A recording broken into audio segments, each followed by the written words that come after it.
Do you know about the $5 tooth fairy? Well, I do because I've read this book. Of course you have. So you can't spoil this story, Lockie, but I'm going to tell you about the $5 tooth fairy because I think it's a great example of the story. So if you or I were strangers, Lockie, and we were catching the subway on our way to a commute to work one day, and I came up to you and said, "Hey, here's $5. Do you want to buy it off me for $1?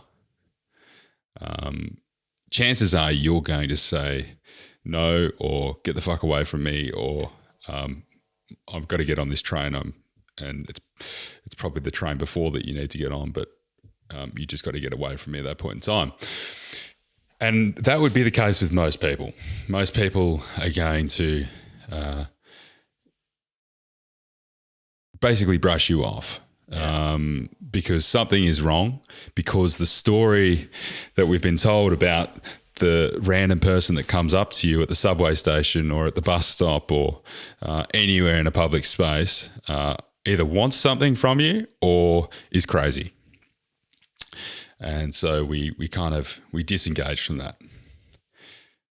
So then take the example of the $5 tooth fairy, and that is you are, your neighbour is, let's say that we're now neighbours, Lockie, and we we know each other a little bit, or we know that each other exists.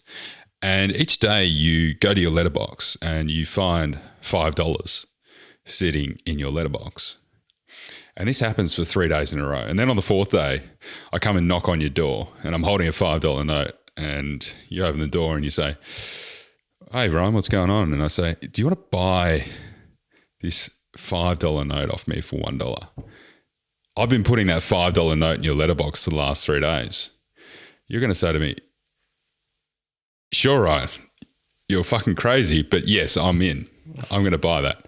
And the reason is because you know that I'm like, there's something fucking wrong, or I've got too much money, or I'm just really want to give you some money. But I'm not going to like stab you after I do it.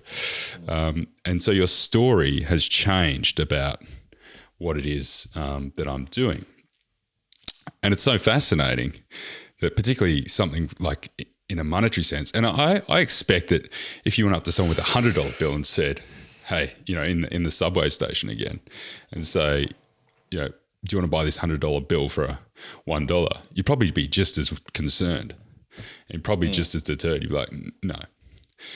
Yeah. And so the importance there is everything revolves around the stories we tell ourselves.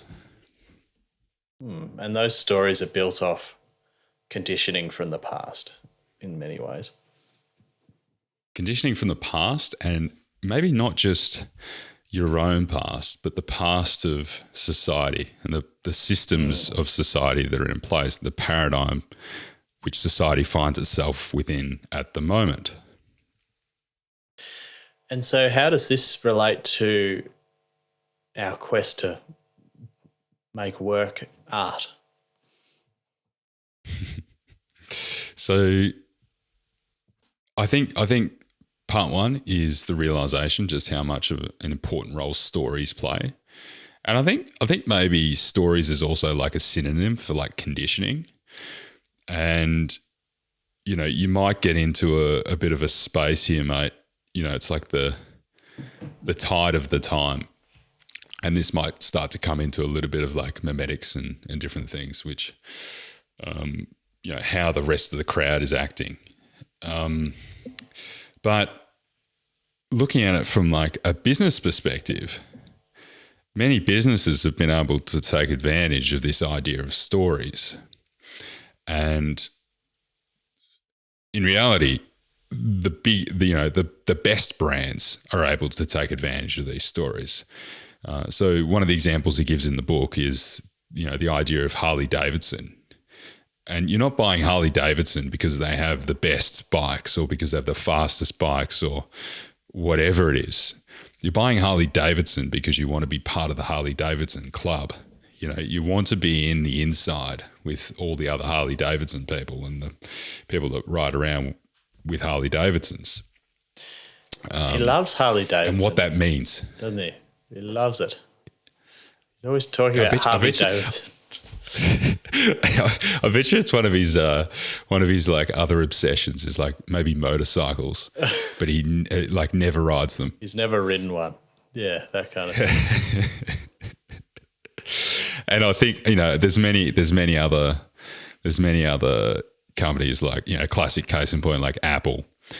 Apple isn't necessarily about the hardware or the best software. It's about, you know, the fashion item that Apple represents, and, you know, that you're a developer if you use a MacBook instead of a PC or something.